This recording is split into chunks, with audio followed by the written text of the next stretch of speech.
Buenas tardes, amables televidentes. La Unión Nacional de Empresarios les presenta su programa La Opinión de la UNE, donde cada semana tratamos temas de interés para todos ustedes, especialmente del área económica y empresarial. El ingeniero Luis Moquete, presidente de la UNE, y un servidor, Héctor Cuevas, estaremos con ustedes durante el desarrollo de este programa. Vamos a conversar con ustedes sobre varios temas de interés, temas económicos. Vamos a hablar sobre el informe de la misión del Fondo Monetario que estuvo visitándonos durante el periodo del 10 al 20 de este mes de noviembre, y vamos también a comentar algunos temas internacionales que le interesan al país alrededor del precio del petróleo y del precio del oro. El ingeniero Moquete, que estuvo estudiando ese último tema, lo que estamos hablando de los precios internacionales de estos productos que son importantes para el país, va a empezar hablando de ese tema. Sí, buenas tardes, ingeniero. Buenas tardes, amables televidentes. Bueno, pues en una reunión que se celebró en Londres, patrocinada por el periódico de Economist, la Agencia Internacional de Energía vaticinó que los precios del petróleo no pasarán de $100 en los próximos 40 años. Ellos vaticinan que lo más que puede llegar el petróleo es a $80 el barril en el 2020 y a 85 en el 2040. Eso viene de acuerdo a un estudio que han venido realizando de que hay un descenso importante de la demanda del crudo. El año pasado, por ejemplo, casi la mitad de las inversiones que se hicieron en generación de electricidad se hicieron con fuentes renovables. Visto de esta forma, con el tiempo, las energías renovables van a representar un porcentaje mucho más alto y entonces la demanda del crudo va a caer necesariamente. Es una buena noticia para la economía, aunque hay otra que no es tan buena, que es que los analistas vaticinan que el precio del oro puede seguir cayendo. Esperan que caiga un poco más en el último trimestre del 2015. De hecho, los precios son los más bajos en los últimos 5 años y esta cadena de bajas solamente es comparable con una que se produjo en 1984. De modo que es una noticia mala porque la economía también se nutre de esos recursos. Así que tenemos una compensación ahí. El ingeniero sabrá cuál es más positiva. El precio del petróleo bajó y parece que va a seguir bajo porque ha habido una reducción de la demanda que yo creo que en alguna medida se debe a que los equipos que consumen petróleo o que consumen energía, digamos, que son más económicos, más eficientes, y el uso, como decía el ingeniero Moquete, de energía no convencional. Pero la otra cara, que es muy importante, el aumento de la producción de petróleo con de otra fuente, que es la producción que hay en Estados Unidos, de minerales que antes no se utilizaban para producir petróleo. O sea que eso, el aumento de la producción de los Estados Unidos reduce la demanda internacional de petróleo. Y como dice el precio del oro, que es muy importante para nosotros, ha ido descendiendo y está muy por debajo de los niveles que teníamos previsto originalmente, que se hablaba de $1,600 la onza. Yo creo que el precio del oro siempre está ligado con el mercado, con la estabilidad del mercado. El oro es un producto especulativo que se compra para protegerse, para proteger las inversiones. Entonces, si el mercado está estable, si la economía internacional está estable, y está estable quizás en gran parte por la reducción de los precios del petróleo, la demanda del oro disminuye, porque el oro se compra específicamente para esos fines, porque ya las monedas internacionales no están sustentadas con el oro, sino que están sustentadas en la propia estabilidad de las economías. Por otra parte, y es muy importante para nosotros, tuvimos la visita en el país de una misión técnica del Fondo Monetario Internacional que estuvo en el país del 10 al 20 de noviembre de este año 2015. Esa misión estaba encabezada por la señora Aliona Sebotari. Y al final de la misión siempre emiten un comunicado de prensa que no compromete al fondo como tal, pero es un comunicado donde el personal técnico explica las conclusiones preliminares de su visita. En el caso de República Dominicana hay unas conclusiones que son estándares, que siempre se refieren al crecimiento de la economía, cómo encuentran, y ellos entienden que los valores de nuestro crecimiento son bastante altos. Dicen: el impulso del crecimiento para el año 2016 sigue siendo robusto y la visión del panorama macroeconómico es favorable. Se proyecta que la economía se expanda a razón de 6.5 o 7% en este año 2015. Eso era las mismas proyecciones que había hecho el Banco Central. Además, se proyecta que el déficit de la cuenta corriente de la balanza de pagos se reduzca en el 2015 hasta aproximadamente 2% del Producto Interno Bruto, que es el nivel más bajo de la última década, debido fundamentalmente a la baja en la factura petrolera y el aumento del sector turismo como generador de divisas. Digamos que eso coincide en gran parte con las conclusiones que formuló el Banco Central en su informe de la economía para el tercer trimestre de este año. O sea que digamos que son resultados que se esperaban de esta misión, porque coinciden con lo que dicen las autoridades del Banco Central. Pero sí hay otras cosas que digamos que son un poco más preocupantes. Por ejemplo, el caso de la deuda externa.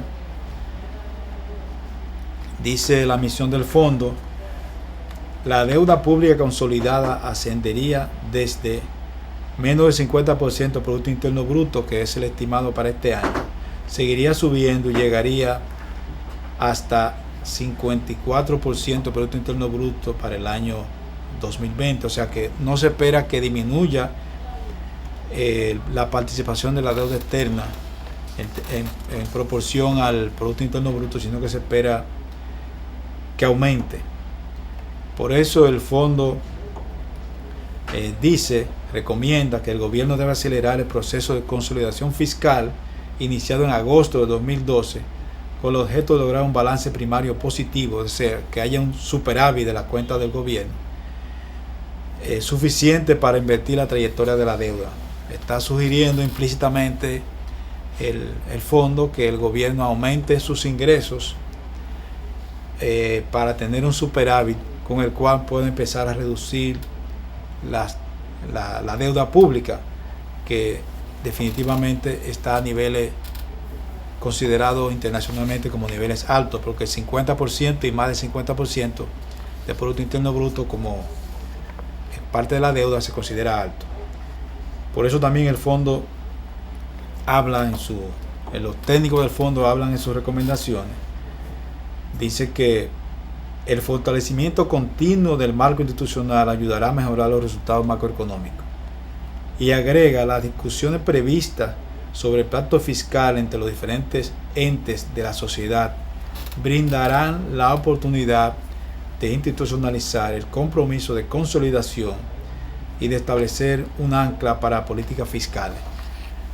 La discusión del pacto fiscal es algo que debe considerarse según hablan las autoridades del fondo, y es una de las misiones, una de las tareas que tendrá pendiente el gobierno que inicie su gestión en el mes de agosto del próximo año 2016. Vamos a hacer una pequeña pausa con el permiso de ustedes, amables televidentes, y en unos minutos estaremos de nuevo con ustedes. Gracias.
Continuando con el desarrollo de nuestro programa, en el segmento anterior el ingeniero Cueva estaba comentando el informe de la misión del Fondo Monetario Internacional que nos visitó la semana pasada.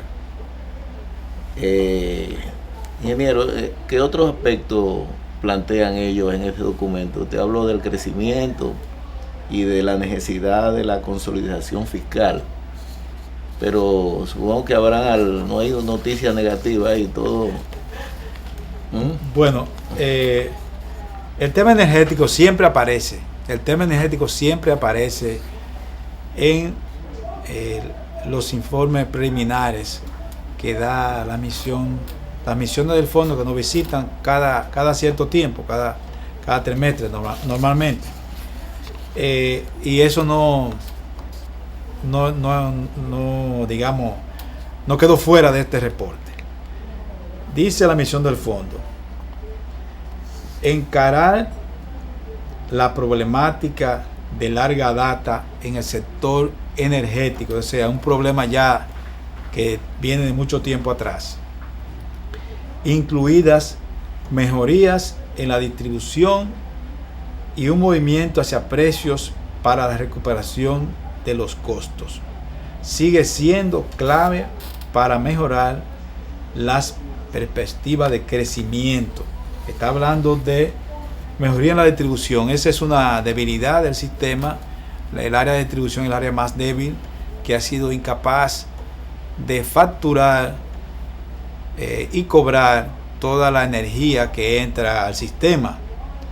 Es un área que está en manos del Estado 100%, y el Estado tendrá que hacer las inversiones del lugar para hacer más eficiente ese componente del sistema energético.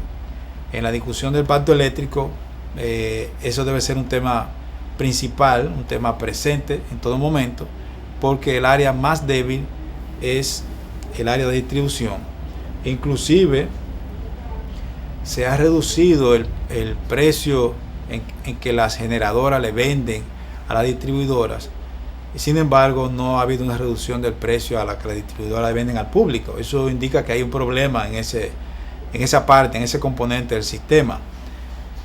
Y por otro lado, cuando habla de los precios, dice movimiento hacia los precios para la recuperación de los costos. El tema de los precios, de la tarifa, es algo que deberá abordarse de manera tal que las tarifas reflejen en gran parte los costos de producción. Ahora mismo tenemos una tarifa que no refleja los costos porque debería ser menor, pero a veces hemos tenido tarifas que están por debajo de los costos. Entonces ese tema del establecimiento de una tarifa que llamaban una tarifa técnica, una tarifa que refleje realmente los costos, debería ser también una de las cosas importantes que se discutan en el pacto eléctrico, donde está participando a nombre de la UNE el ingeniero Moquete. Otra cosa importante que también aparece en este reporte de la misión, y es un tema que se ha discutido varias veces, es la necesidad de flexibilizar el mercado laboral. Dice, la flexibilidad del mercado laboral fortalecería la competitividad de la economía. Ese es otro tema que se ha abordado varias veces, pero que por diversas razones no ha sido encarado y no ha sido discutido. Eso se refiere a la reforma del Código Laboral, que en un momento determinado estuvo sobre el tapete, pero que por razones diversas se dejó de lado. También es una tarea que tendrá pendiente el próximo gobierno. Vamos a ver el ingeniero Moquete, que ha estado hablando mucho, ha estado participando en el pacto eléctrico, quizá puede abundar un poco más sobre el tema energético. Los planteamientos del pacto eléctrico están esperanzados en que se instaure la comercialización de la electricidad. Sin embargo, la sede entiende que la comercialización es contratar empresas para que cobren la electricidad. Como vamos a decir, prácticamente tafeta de cobro. Pero ese no es el problema, la comercialización es mucho más. La comercialización es que adquirir la energía, instalar los medidores, revisar los paneles con que se mide la medición, tener los programas de gestión para detectar los fraudes, las normalizaciones, todo. Realmente el papel de la sede se limitaría a que se utilicen sus redes como medio de transporte de electricidad para hacerla llegar desde los generadores hasta los usuarios. En el pacto eléctrico hemos visto muchos amagos, muchos resabios de algunas personas ligadas al sector de distribución, como acceder en algunos aspectos, y eso es preocupante para nosotros, porque sin la comercialización el pacto eléctrico terminaría sin pena ni gloria. Tendríamos más de lo mismo. En cuanto a lo que es el pacto laboral, que no se ha llamado como tal, pero realmente hay que hacer un pacto laboral, porque algo habrá que hacerle al Código de Trabajo. No solo para facilitar el empleo de los jóvenes, porque tenemos un problema de empleo muy serio en el país, sino también para quitar algunas sobrecargas que recaen sobre los emprendedores y los mismos empresarios ya de larga data, que hace muy difícil la contratación de más personal. Aunque las estadísticas siempre muestran una tasa de desempleo manejable, todo lo que vive en otros países dicen que el desempleo aquí es mucho más alto de ahí, que de alguna manera las encuestas o las estadísticas que se dan no toman en cuenta algunos aspectos que son importantes. Y yo no sé qué opinión tiene usted sobre eso, pero yo veo se dice que los jóvenes, que las comunidades rurales y fronterizas, prácticamente la población juvenil no existe, se han ido, porque a veces hay una empresa o dos que son las que generan los empleos, más lo que dan los ayuntamientos. Y que entonces yo creo que debe haber un cambio de paradigma para ver si nos enrumbamos por otro camino. El empleo de los jóvenes ha sido una de las grandes preocupaciones en en la sociedad dominicana, porque un joven sin empleo y sin estudio tiene un gran potencial para cometer acciones fuera de la ley. Se ha hablado en varias ocasiones de ese tema, se planteó la idea del primer empleo. Ese es un proyecto que ha estado varias veces en el Congreso, pero que no ha prosperado. Y eso está muy ligado a la parte de la preparación técnica, de la parte educativa, porque si tuviésemos jóvenes más preparados, posiblemente es más fácil conseguirle empleo y pueden aportar más a la economía.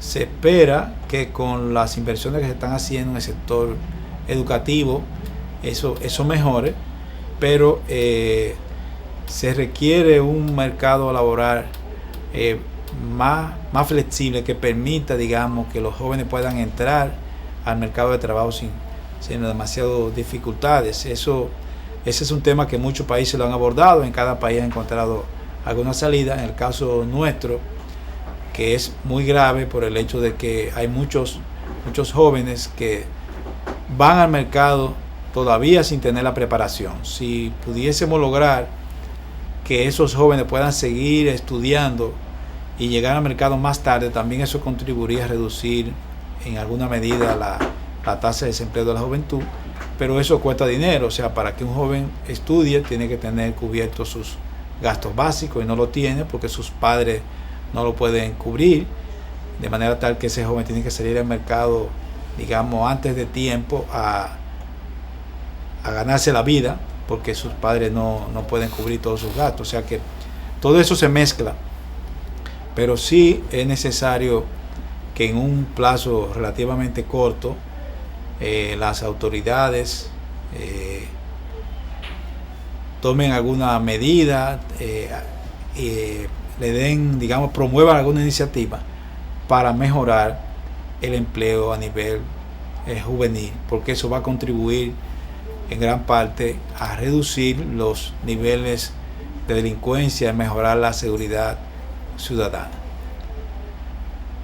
Hemos llegado al final ya de su programa, la opinión de la UNE. La Unión Nacional de Empresarios le da las gracias por haber estado con nosotros durante esta media hora, y les invitamos para estar nuevamente en un programa similar la próxima semana. Muchas gracias.